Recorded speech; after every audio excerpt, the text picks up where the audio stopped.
금융기관 이외 법인이 계상한 미수수익은 입금불산이 마이너스 유보 처분돼 있죠. 자, 이건 무슨 말이냐면 회사가 이자에 대해서 보호기한 말에 미수이자 잡았다고. 발생주의로. 그러면 세법이랑 차이가 있다고. 세법이랑 어떤 차이가 있는데 법인세법상 이자소득의 귀속시기는 어제 말씀드렸죠. 소득세법상 이자소득 귀속시기 규정을 준용한다. 그래서 소득세법으로 가야 된다고. 그 소득세법이 밑에 있어, 표에. 그때 보시면 동그라미 2번 정도만 봐봐. 아, 동그라미 1번. 무기명 채권 등의 이자 돼 있죠. 지급을 받은 날. 다음 페이지 동그라미 4번. 보통예금, 정기예금, 적금, 부금의 이자 실제로 지급받은 날. 일반적으로 우리 금융상품은 여기에 많이 해당이 되죠. 그죠?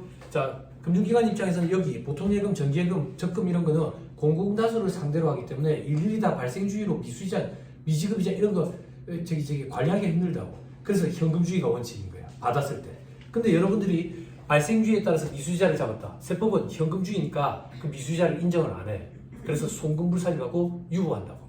아니 뭐래? 입금불산임하고 마이너스 유보한다고. 됐어요? 됐나요? 오케이, 됐습니다. 그 정도 기억하시면 됩니다. 원래는 조금 더 구체적으로 들어가면 다른 게 있는데 그 얘기는 생략할게요. 해당 사항 거의 없으실 거니까. 저기 동그라미 9번에 비영업 대금의 이익 돼 있죠. 그죠? 약정에 의한 이자 지급일 돼 있죠. 다만 약정에 의한 이자 지급일이 없거나 약정이 없거나 그 전에 이자를 받는 경우는 이자 지급일. 그럼 실제 지급받는 날과 약정에 의한 지급일 둘 중에 빠른 날이네. 그죠? 이걸 왜 자꾸 얘기하는데 저러보세요. 법인의 대표이사가 법인 돈을 가져다가 어제 이 친구 만나가 술 털어넣었지요. 그럼 법인이라는 하나의 인격체가 대표이사라는 하나의 인격체한테 돈을 빌려준 걸로 처리한다 했죠. 그죠? 그럼 대표이사는 은행에서 돈을 빌렸으면 이자를 줬을 거예요. 근데 법인에서 돈을 빌려왔으니까 이자를 줬어요, 안 줬어요? 안 줬죠? 이게 불합리하다는 거예요. 그래서 세법은 이자를 준 걸로 보자, 그 얘기예요. 이자를 준 걸로. 저러보세요. 이자를 준 걸로 보면 법인 입장에서는 이자를 받은 걸로 보죠. 이 이자를 받은 걸로 보니까 입금 산입시키는 거예요. 근데 이자가 있어요, 없어요? 없죠? 대표이사가 갖고 간 걸로 보는 거예요. 그래서 입금 산입하고 상해 처분하는 거예요. 그게 인정이자예요. 인정이자. 그럼 대표이사가 갖고 간 걸로 보고 상해 처분하니까 대표이사 입장에서는 근로소득으로 과세가 되는 거예요. 됐죠? 조금만 더.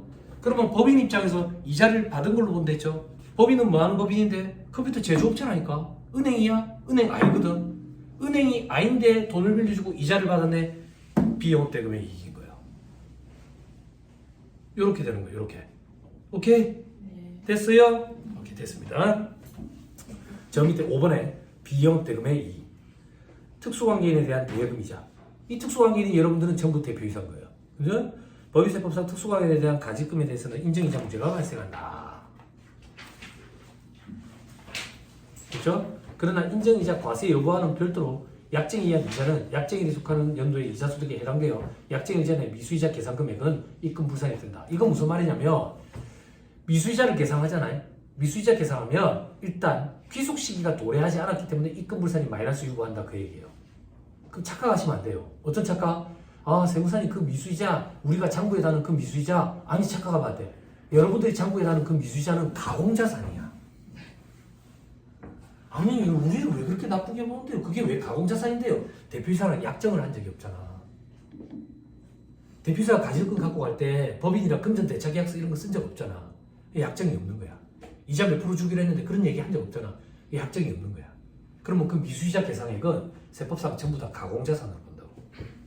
가공자산을 보기 때문에 없애기 위해서 입금불산이 마이너스 유보라는 세무조정을 하게 된다고. 되죠? 자, 나머지는 볼 필요 없습니다. 넘어갑니다. 자, 유가조건도 볼 필요 없으면 넘어갑니다. 어제 다 얘기했어요. 쭉쭉 넘어갔어요. 전환사채가 웬 말입니까? 이거 쭉쭉 넘어갔습니다. 양이 많네. 251페이지.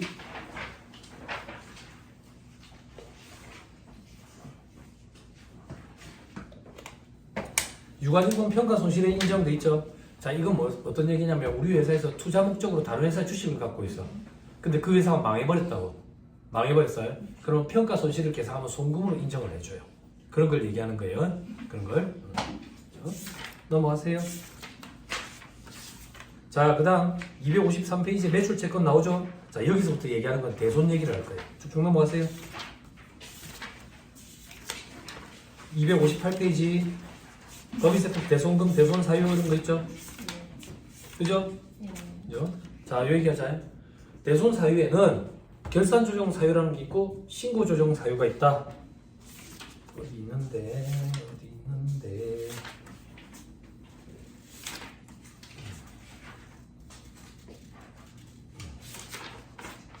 페이지 267페이지 한번 봐보세요.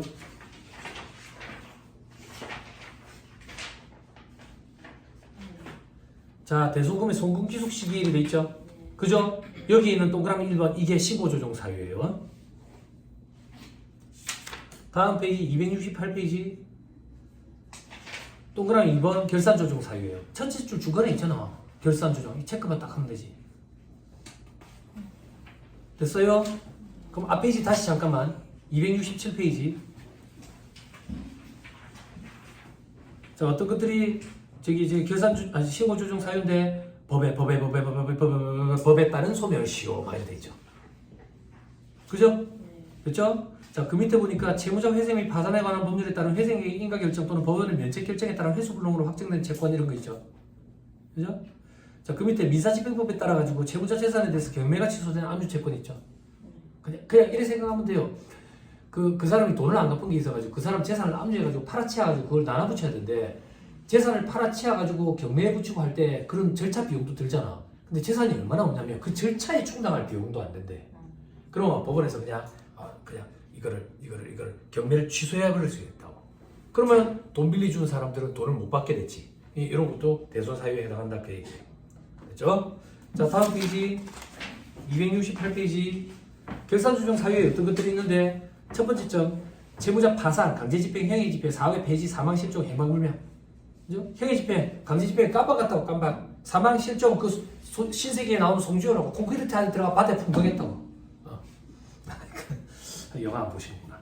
자, 그런 거에. 자, 그리고 두 번째 점에 부도 발생으로부터 6개월 이상 경과한 수표, 그리고 외상매출금. 괄호 안에 중소기업의 외상매출금이어야 돼.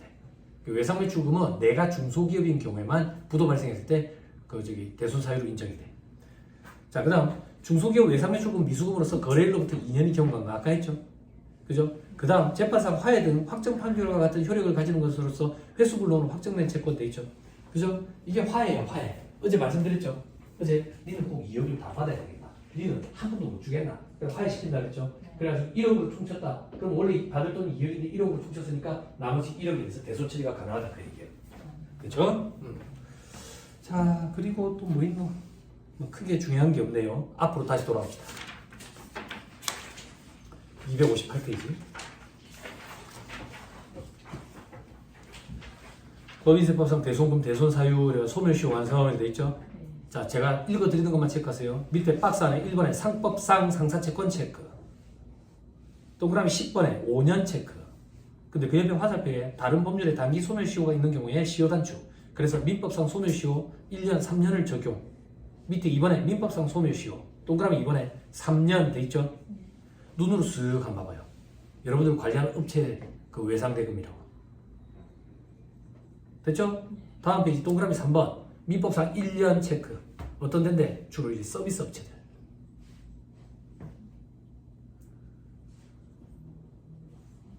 됐죠? 참고삼아 보세요. 이제는 참고삼아. 위에 미음을 한번 보세요. 동그라미 미음. 사자들은 3년이라고 3년. 3년. 근데 세무사는 또 10년이에요. 감정평가사는 5년이고. 응? 왜지? 기다리면 받을 수 있다라고 보는 건가? 응? 여러분 이런 걸 기억하셨다가 대손 처리라도 좀 해주세요. 요즘에 건설은 엄청 어렵거든요. 흑자도상 많이 나요.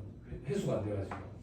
실제 잘하는 곳들이면 제가 관리하는 업체 중에 청년들이 창업한 데가 있어요. 청년들이 어떻게 창업했냐면 처음에는 얘들이 진짜 힘들었어요. 목공예 전문 2명, 목공예 2명, 금속공예 하나, 금속공예 하나. 얘는 제가 아버지 따라서 인테리어 공사하러 댕기죠. 이 4명이 친구야. 그래서 우리 넷이서 뭔가 같이 해보자 해가지고 사업장을 찾았대요. 공예품, 목공, 예술을 하는 거지. 뭐 만드는데? 책상 다리 이런 거. 그럼 내 거래처리 그래도 하나 정도 팔아줘야 될 거 아니야? 하는 책상 다리 한 개 25만 원이에요. 근데 책상 다리는 4개가 있어야 돼. 그래서 안타까운 거야. 안 되겠구나 이런 생각이 들지. 근데 얘들이 어느 순간부터 매출이 점점 나오더라고. 매출이 생각을 바꾼 거예요. 배가 고프거든. 노가다에 뛰어들어. 어떤 노가다? 인테리어. 얘가 인감을 물어보고 금속 공예하고 금속 다루고 나무 다루니까. 그래서 매출이 6억 찍었어. 엄청나지 않아요? 네. 엄청나죠? 28인가? 28인가? 그래서 제가 그래서 어떻게 매출이 많이 났냐고.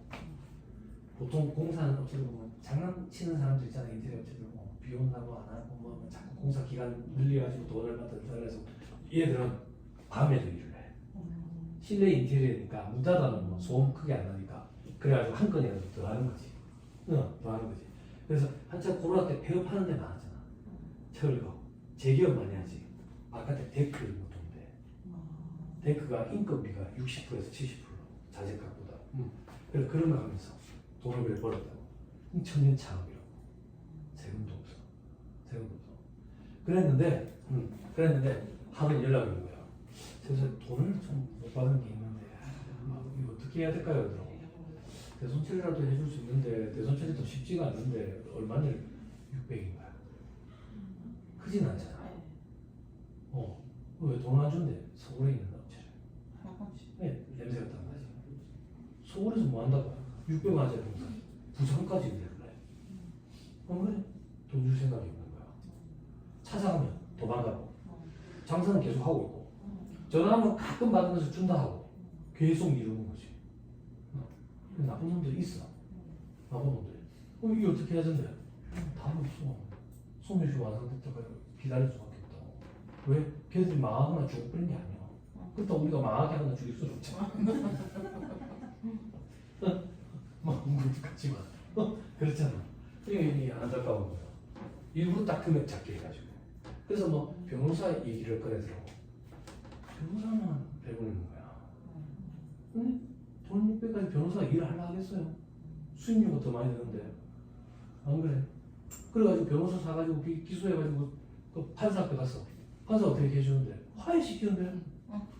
화해. 그래서 제가 좀 안타까운데 그 사람이 내가 볼 때는 일부러 그렇게 접근한 것 같다고. 그래서 그 사람들이 지금 돈 못 받아가지고 이런 경우가 제법 많아요. 그리고 그 음식점들처럼 노쇼도 있어. 원자재 다 구해놨는데 얼마 전에 뉴스에 났더만 그 음식점 어디 뭐 공무원인가 150명? 그렇지. 근데 음식점만 그렇게 써요. 음식점만.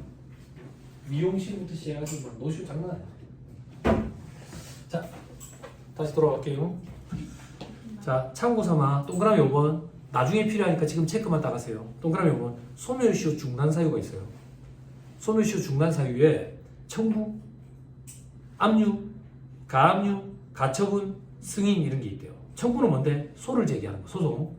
동그라미 니은 승인은 뭔데? 채무를 인정하는 채무자의 행위. 이게 뭔데? 일부 변제했대. 각서를 수령했대. 이런 거. 됐죠? 넘어가세요. 다음 페이지 채권은 이미 포기돼 있죠? 그죠? 지금부터 말씀드리는 거는 제가 저기 영상 촬영 안 할 거예요.